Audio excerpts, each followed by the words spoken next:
I'm going to give Steve a couple of minutes to gather himself. And Steve has a really extensive background, so I apologize, I'm going to have to read it because there's no way that I could memorize this much at this time of the morning in Vegas. Our next speaker is Steve Dauphin. He's a co-founder of the Food Security Group. In 2010, Mr. Dauphin presented a market-based commercialization strategy for new fertilizer technologies to a gathering of global agricultural experts assembled at the World Bank. One of the key findings of that presentation was the pressing need for investment groups focused on the creation and promotion of entrepreneurial companies in agriculture. The Food Security Group, the agricultural impact arm of the Kirchner Group, which is an investment banking group for those who are an investment group for those who are not in the finance world, was an outgrowth of that presentation. Today, FCG is supporting entrepreneurial, for-profit enterprises capable of rapidly deploying positively disrupted agricultural business models. In that pursuit, FCG works with universities, international nonprofits, Fortune 500 companies, and dedicated entrepreneurial teams primarily on issues related to agricultural capital markets.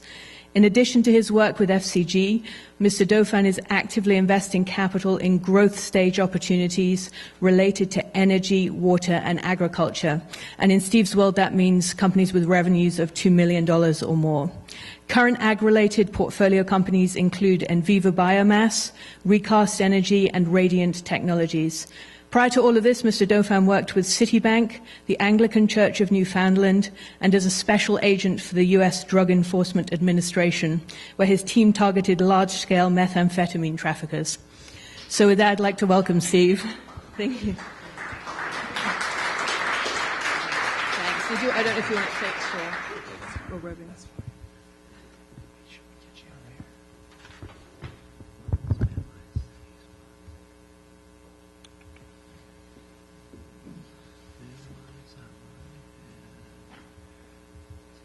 Good?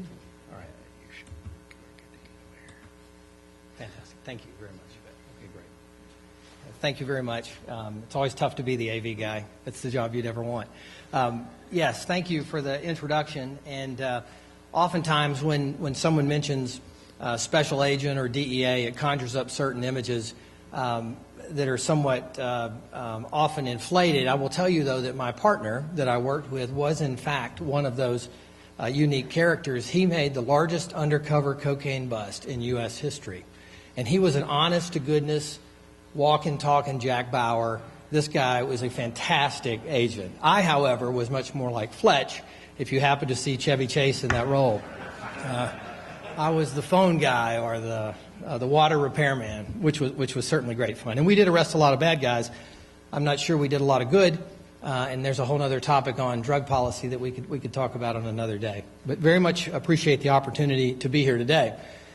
The Food Security Group, again, the impact arm of the Kirchner Group. The Kirchner Group's been around for 2 decades working in agriculture, really in the role of a traditional merchant bank. Everything from making direct investments, but also doing assessments and working in pretty much all aspects of agriculture. Not exclusively, but certainly as a primary area of domain expertise. The issue that we are focused on is the biggest issue as it relates to agriculture, at least by definition on this planet. And many of you have seen this kind of chart before, probably more times than you like. But in the simplest form, the problem is this. We're at about 7 billion people. We're going to 9. In addition to that 22% increase in population or so, people are eating more protein. All right? All of this necessitates an increase in food production. There's probably a doubling, assuming no changes in spoilage along the way, which hopefully we can do some good there. So basically, every single time I've given this presentation or one like it, I have made a statement. Until to this day, I made it a certain way, but I now know that that statement was incorrect, because I would say this. I would say, so the challenge of our time, one of the great challenges of our time, is to figure out how in the heck are we going to double food supply on a fixed base of resources, water, and land. That's the way so many people have referred to this problem. That's the way I've referred to this problem. But that is something that this group in this room is changing that dynamic. It's kind of like one of those, when we were kids and we were given a piece of paper And that piece of paper had, you may remember, it had 9 dots on it. It had 9 black dots. And the teacher would say, how do you connect those 9 dots without lifting your pencil off the page and only use 4 lines?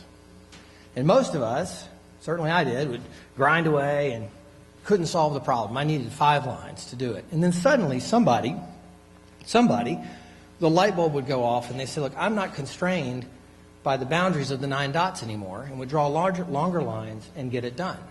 It was one of those things that all of a sudden something new appeared that was in front of you all the time. And then almost certainly there'd be some smart ass in the back of the room who would say, well, teacher, if I had a pencil that was this big, I could just do it in one big line. I was not that kid. That kid's probably rich now, however. So that is what you guys are doing. And that's why I'm so thrilled to be here talking to you today, because all of a sudden, something that was in front of us all along is here and we see it. It's new land. It's a new production ability that has not been talked about in a way that needs to be talked about, has not been advanced in a way that needs to be advanced.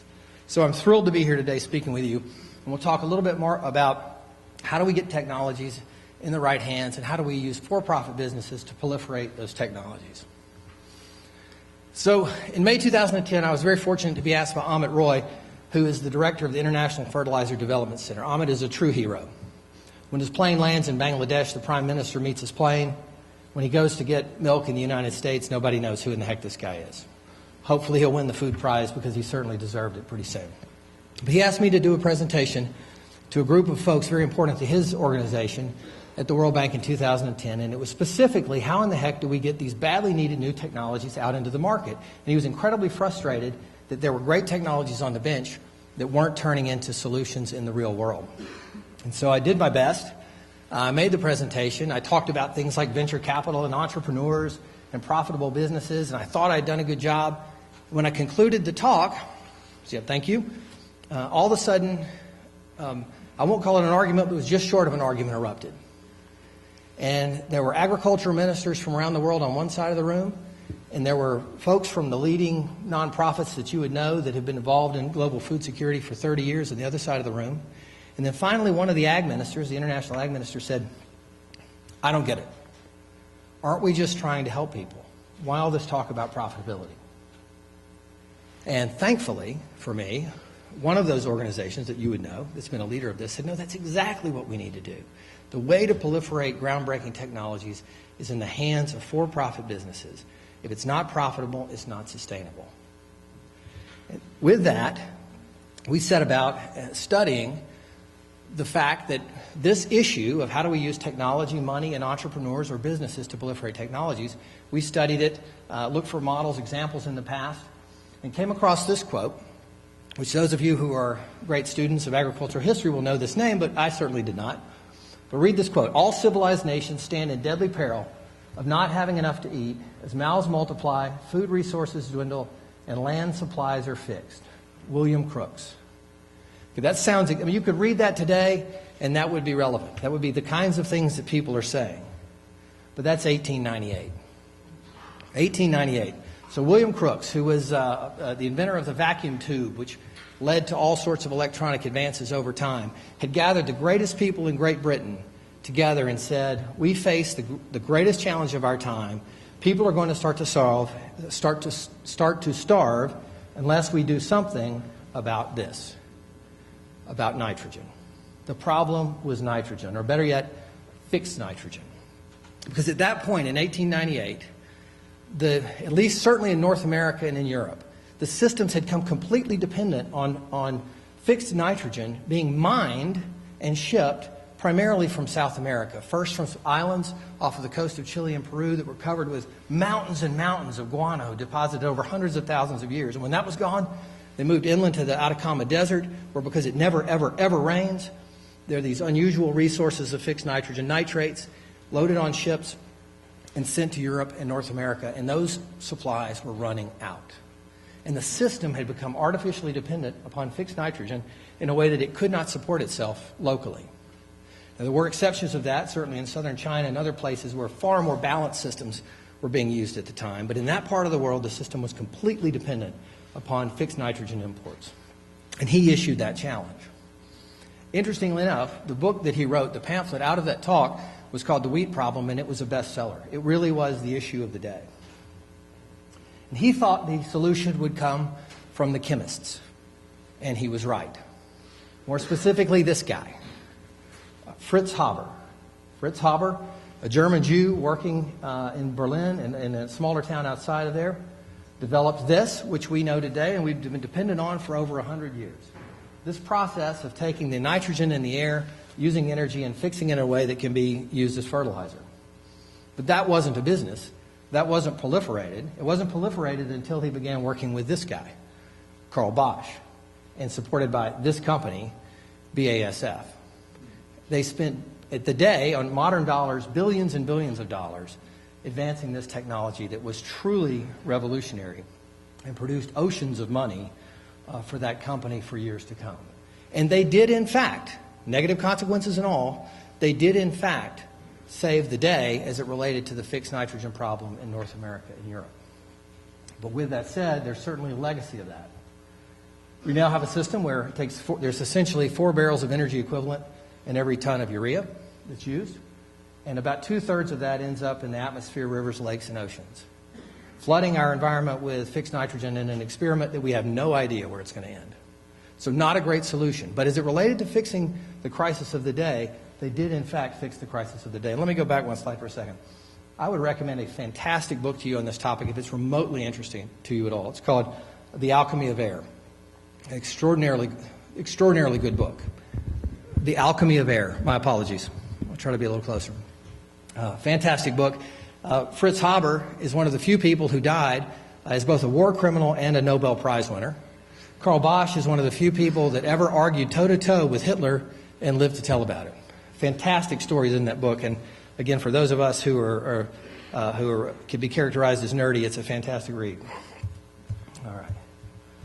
So moving ahead. So the solution then, it was highly centralized, it was standardized, and it was hierarchical. You had a giant plant that made a single product, and you had one company with a top-down management structure that was producing a solution to be sold to everyone. But that's not the world we live in anymore. That certainly has been the world we've been operating in for over 100 years, but things are changing so rapidly now that our world, as you know, well, is customized, distributed, and highly networked. And I believe the solutions that we're going to need will come out of this type of economic ecosystem. Customized. Just think about it for a minute. I still marvel that my kids, when they've saved up enough money, because I'm not going to pay for shoes that are that expensive, go online, design a pair of shoes exactly like they want them, red here, blue, green here, hit buy, it's manufactured, shipped to their house, they open it, and they have a shoe that no one else in the world has. I marvel at that machine in the middle. That's about the size of a refrigerator. It's a jet engine in a box. It is a microturbine. It makes electricity and steam. If it were right here, right now, it would be spinning at 90,000 RPMs on an air bearing, and we couldn't even hear it, making enough electricity to power much of the neighborhood that we're currently in.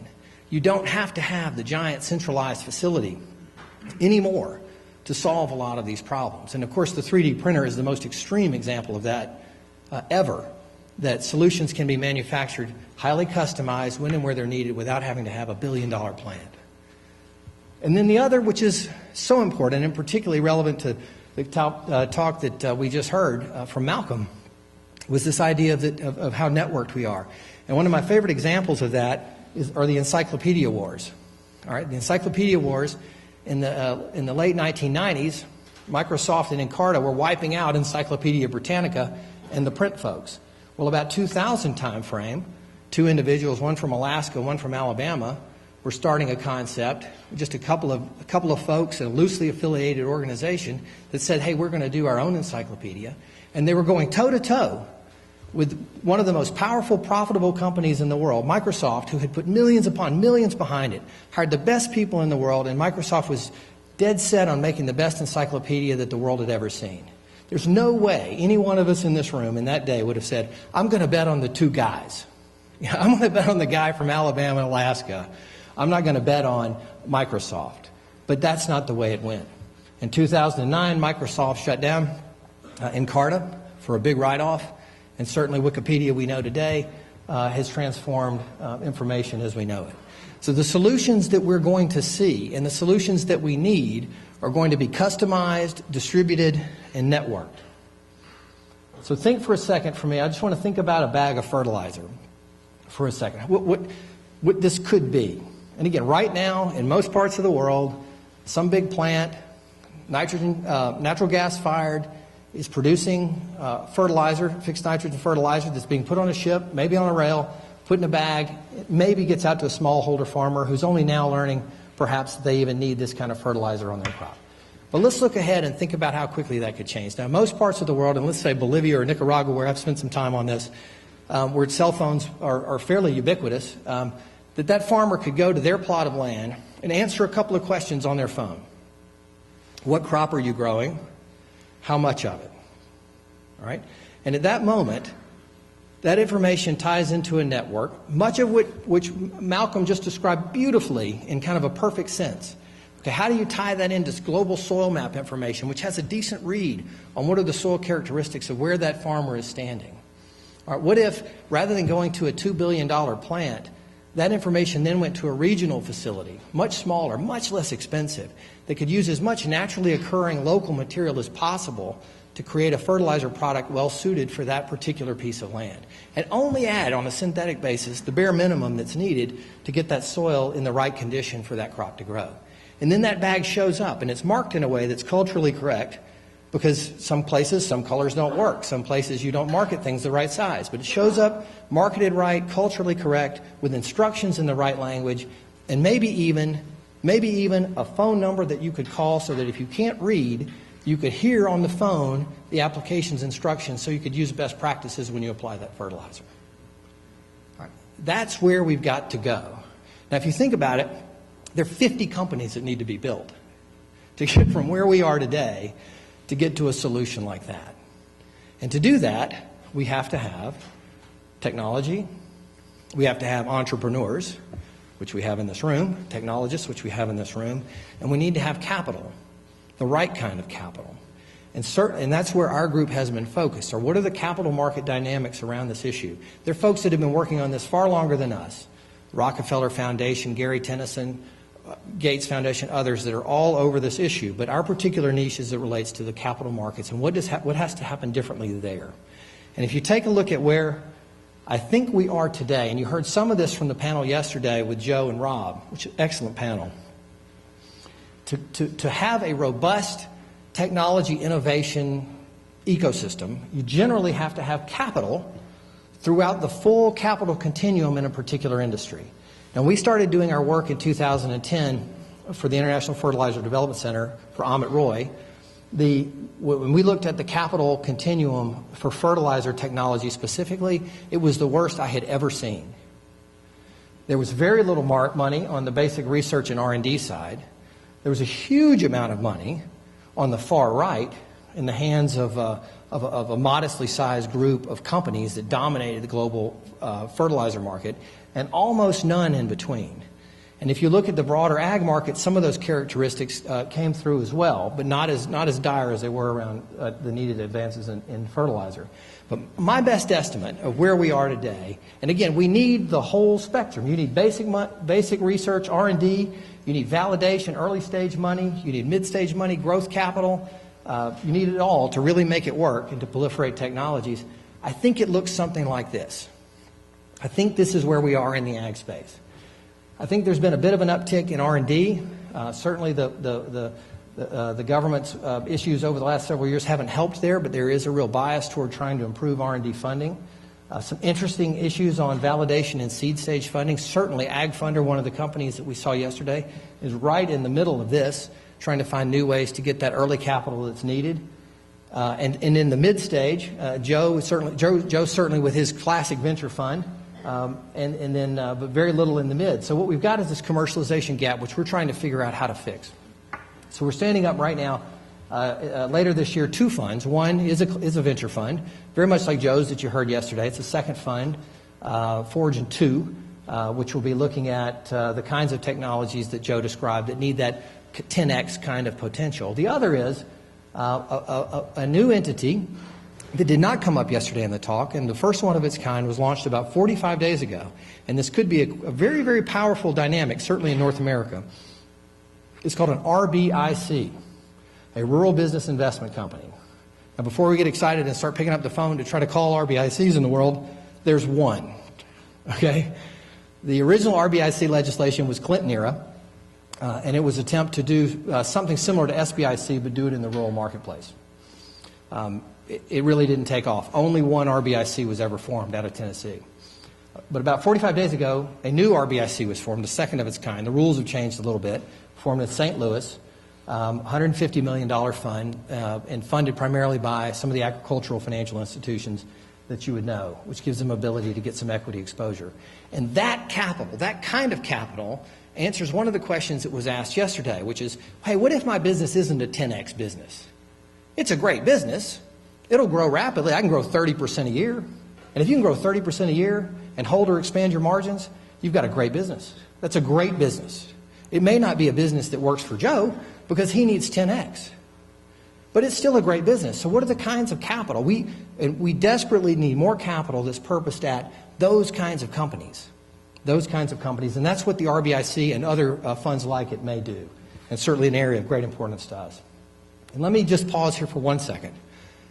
1 second, and I think this is important. The two things that often happen in these kinds of discussions. One, the notion of venture capital is in many ways a very seductive illusion.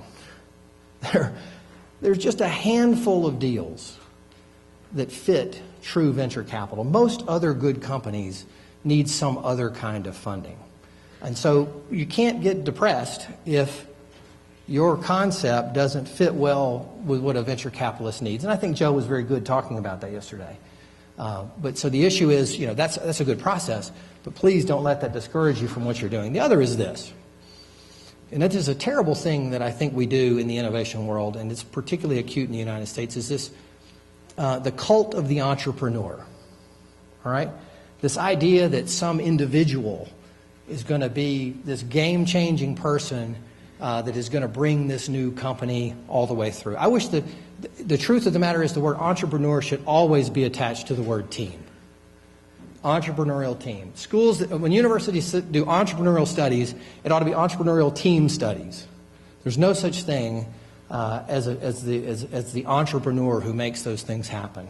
And that's something we need to watch out for. So, this is certain. So we're working on this. We're also excited to roll out a new concept in the educational realm that we hope to launch next January. We think it's the first of its kind. We hope it will be something that will be replicated by others.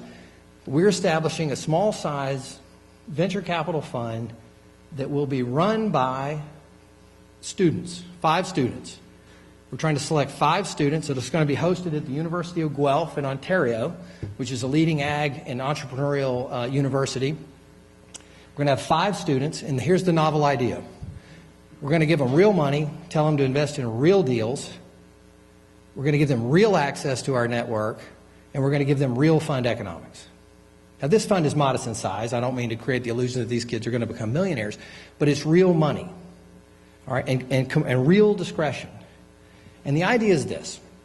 If you look at one of the logos on here, you've got Guelph, which is on the left, Hunger Solutions Institute, a fantastic organization closely aligned with the UN in the middle. And on the right, you've got the logo of a group called Universities Fighting World Hunger, which is really more of a movement than an organization. It's 300 groups of university students who gather regularly for 10 years to try to talk about these issues and the solutions. And I was down there this past year, and I was blown away by how these groups, they flat out get the need for technology, and they flat out get the need for an entrepreneurial dynamic. But one thing we have to help them see is that capital needs to be thought of very much like soil or fertilizer or water. All right? It's a scarce resource, and it needs to be used prudently. It needs to be used with good stewardship, because I think we often say we just need more money. That's kind of what my chart just said. We need more money. That's true. But more money badly applied can do more harm than good. If we back the wrong companies that don't have a transformational positive business model, then we actually can do real harm. We can crowd out better solutions. So there's a burden that comes with capital allocation. The other is this. If you mess up, if you've got a group that cares about this issue and says, I want to put $20 million to work on this issue to try to find the best companies and help them grow, to be profitable for-profit businesses, and you get it wrong, you've kind of hurt the cause, right? So what we're trying to do in a very modest way is to take these incredibly talented individuals whose heart, and they're brilliant, and they get it, and they're networked, and they get distributed, they get all of it. They're off the charts. They're just unbelievably talented, committed individuals who are going to do great stuff. But what we're trying to get them to do is to think about capital in that way, which hopefully will make them better entrepreneurs, which will hopefully make them better stewards of capital going forward with their companies. So we're excited to be rolling that out. So it really gets to, I guess, the last question for this group. And oftentimes, when I have spoken to groups in the past, and I get to this point, I say, well, what can this group do? I mean, if the goal is this, if the goal, which I believe it is that every person on this planet has reliable access to healthy food. Every person on the planet has reliable access to healthy food. Simple to say, incredibly hard to do. It's going to take us years to get there, but that's the goal. So if that's the goal, with most groups, they would say, well, what can I do? And at this point, I would put up a slide. And it would say, well, here's ways to get involved. Here's some things you could study. But not this group. All right? You're already in the vanguard on the issue. You're already in the fight, helping get us there. Just like Haber and Bosch created fixed nitrogen out of nothing, out of air, you're creating land where there was none. Right? So what you guys need to do, in my opinion, is to keep doing what you're doing and do it as well as you can do it. Build great businesses, right? Build great models, great products, great cultures that are built on ethical treatment, ethical business practices, and grow them as quickly as you can prudently grow them. And for some of you, try to take those companies as quickly as you can prudently do it to a developing economy. Because if we've got to push the models out, perhaps a little faster than we naturally would. But I will tell you this, if you can push your model out into a developing economy and make money on a cost structure there, you are doing something extraordinarily disruptive to the natural course of the agricultural economy, which I think would be extraordinarily positive. So, you guys, if you can do that, really are getting us just a little bit closer to the day that everyone on the planet does have reliable access to healthy food. And that's a really cool thing if you go home at night and your kids say, hey, Mom, hey, Dad, what did you do at work today? I thank you very much. In all sincerity, I thank you very much for the work that you guys are doing. And if we can be helpful to you in any way, we would like to do that, either domestically or abroad. But thank you very much for a chance to share a few comments. All right? Yeah.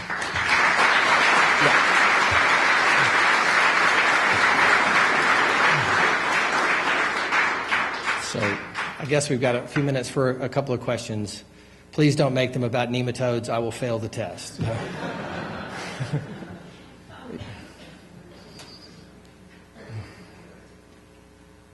Yes, sir.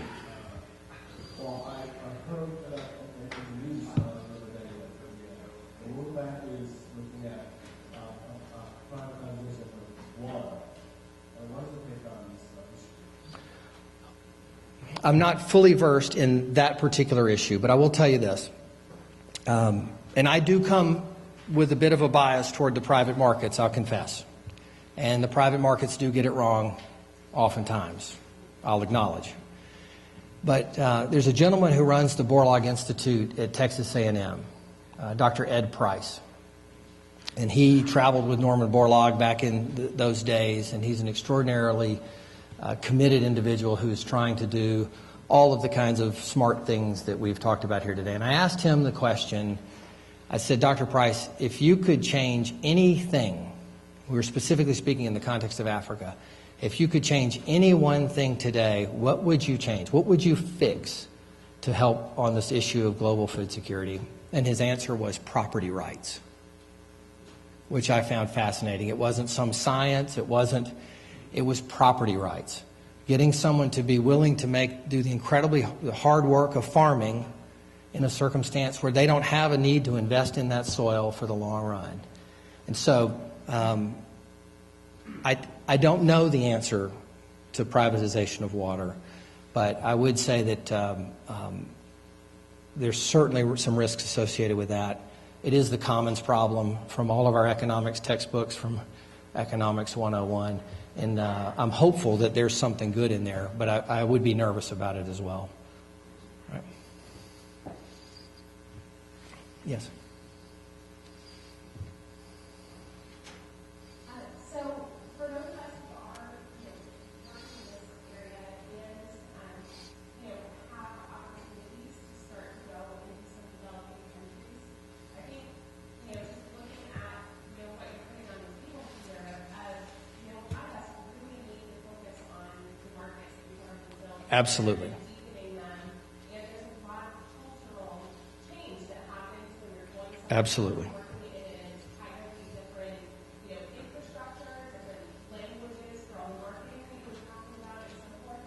And I'm wondering, if we do start to take that seriously, what resources are available to companies who are looking at making that leap and going international in this space? Because already I think a lot of questions were asked yesterday about, well, we see what's going on here in this space, but what does the market look like in a lot of these other countries? And that's a huge leap for companies like ours to make. No. That's what we're doing. So I'm just wondering about these. It's a great question. It's the right question.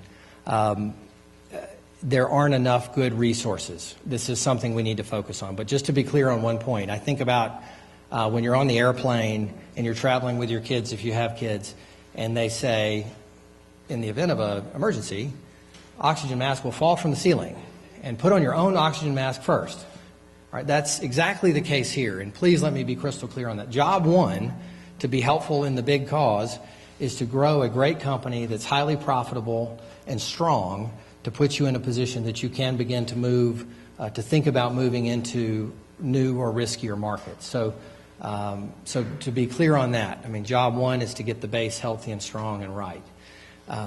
I do think that we need to develop more places for a company to go to say, I am interested in this, and be as naive about it as saying, I just think this is the right thing to do.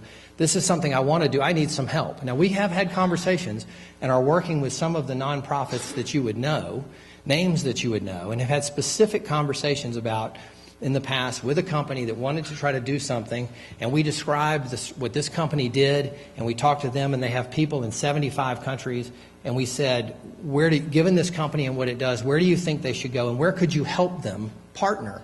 Where's a place where you could say that the person that they're dealing with on the other side is an honest, reputable partner with whom you can do business, and that the legal structure is such that you can actually do business? And in that particular case, they said, well, we need to go to Nepal.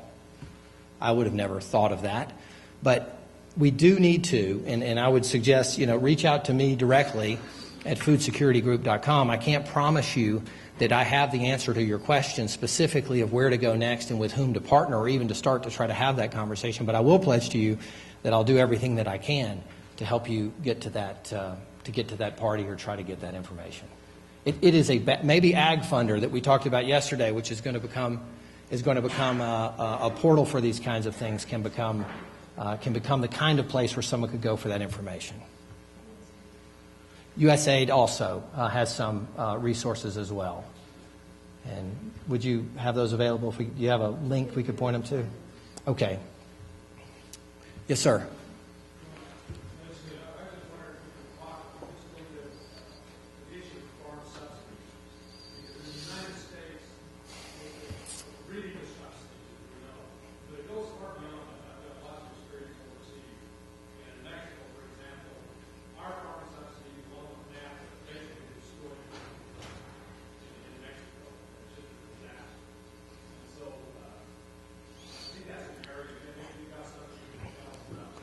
Yeah, on that topic, and I can't claim to be an expert on that particular topic, but I will tell you there's a fantastic book written by Roger Thoreau of the Wall Street Journal, and the book is entitled Enough. Many of you have probably read it. It was pretty widely regarded. It deals with many of the unintended consequences that you're describing and really shocking and appalling outcomes of some of the things that we have done here. There is also a gentleman named Rod Parker in England that I know well, whose job is to track the movements, the global movements of pests and diseases for crop-related issues. And he's as passionate as anyone that I know about the need for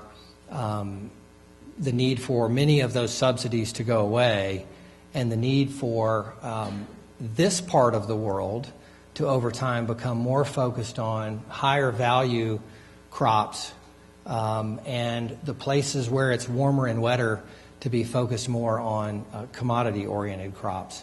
Again, I'm not enough of a global ag expert to know if that's the case or not, but certainly he's crystal clear on the need for many of these subsidies to go away.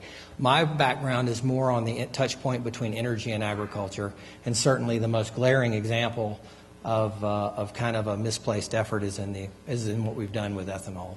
There's no question about that. Yes, sir.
Thank you very much for that. I think, again, part of the trick is to figure out how do we make it such that what is really happening is reflected in a way that the network can get to it efficiently and easily. And I'm optimistic that happens pretty darn quickly, given some of the things that's going on. One thing on cultural sensitivity, there's a great little company. It was student-started. It's called the Lucky Iron Fish. I don't know. It's a neat example of this kind of thing. It was a student-led. It was a student from Guelph. And they had the idea of, it seemed like a great idea at the time, but related to iron deficiency in certain parts of the world. And if we could just get people to put a little piece of iron, first of all, they tried iron pots, that didn't work. So then they said, well, what if we could just get them to put a little piece of iron in there when they're boiling their food? That might help as well. And so they tried that, and that didn't work. Part of it was because culturally, people absolutely weren't going to put this foreign object into their pot of cooking food. But then somebody local had the idea of saying, well, the fish is a sign of good luck in the area where we work. So they took the piece of iron and they formed it into the shape of a fish, called it the lucky iron fish. People started using it. Sure enough, they felt better because they had a little more iron in their diet. Who knew? It was lucky, right? And now people use it more. And the business is actually quite booming, and it's built on a model that's sustainable. It's very neat. All right, maybe one more question. Yes. You mentioned some of the programs like the $20 million you're looking to set in January and some other nonprofits. I was hoping maybe, based on your experience, if you could sort of peg a number in like aggregate dollars, it's like non-venture capital, just like, you know, whether it's philanthropy, government money, what have you, that you think is being allocated either here or in Europe for food security.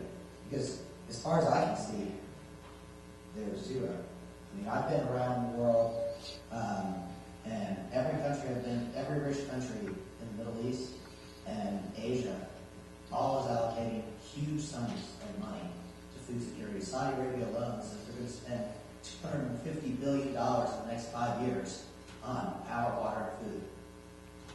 And, you know, we're talking about $20 billion. Yeah. No. How much do you see is actually out? I don't know. I will tell you that I don't know the answer to that question.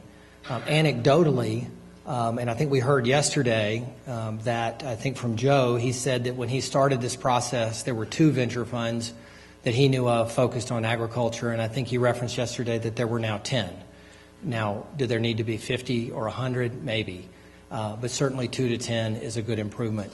So I think some of the family office groups and some others are certainly moving in that direction at a rapid rate, but I cannot tell you with any confidence at all, is that approaching anywhere near enough? I do know this.